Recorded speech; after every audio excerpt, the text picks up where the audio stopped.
On the issue of corruption and insecurity, I think he was saying that I did little in terming corruption, and I beg to differ. I did a lot. As I had said earlier, it was during my tenure that the highest ever fined case was achieved during my tenure. And it is not the only one.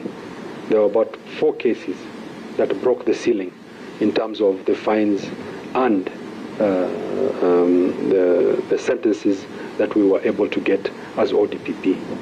In addition, I think it was during my tenure that we managed to bring at fore how best we can deal with corruption. It was during my tenure that we were able to get rulings from court that governors will have to step aside from court and not serve once they're charged. And we were able to go all the way to the Supreme Court to get a definition of who is a public and who is a state officer. And all this have had a positive impact. In addition, it was during my tenure that we were able to bring about prosecution-guided processes, including bringing the concept of follow the money. And I think the fact that a few cases were withdrawn, this was to reset how we can make more effective prosecutions in terms of fighting corruption cases. On issue of, on the question that Honorable Kasalu brought in relation to my integrity, I think I beg to differ with her. There might be a section of Kenyans who feel that my integrity has been dented, but I don't think it's everybody. And I think I have tried my best in the circumstances. And I'm saying again, I stand by the withdrawals that I made, and I make no apologies whatsoever. And that is part of being a person of integrity.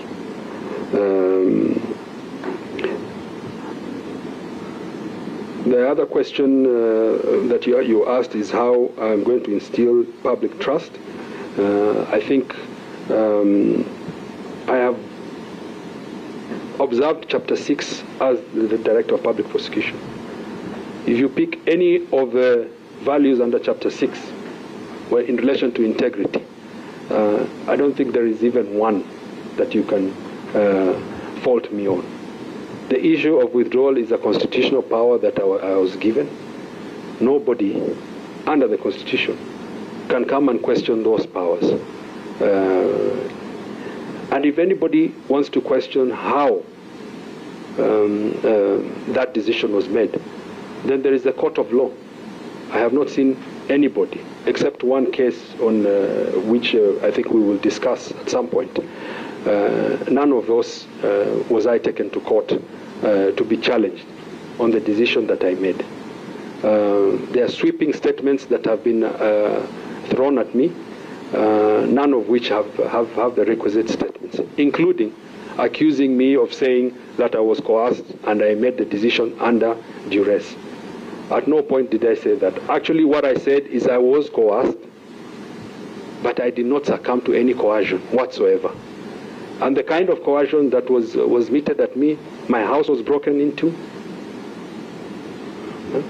I was taken to court severally, over 20 cases within a span of 2 years, and many other things that I cannot discuss here, but some of which I think that they have been alluded to.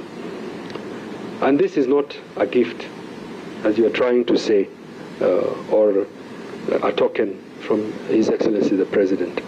Because National Security Intelligence Service is not an organization that you can just wake up and say you're going to gift somebody, or a token because of the good work somebody has done.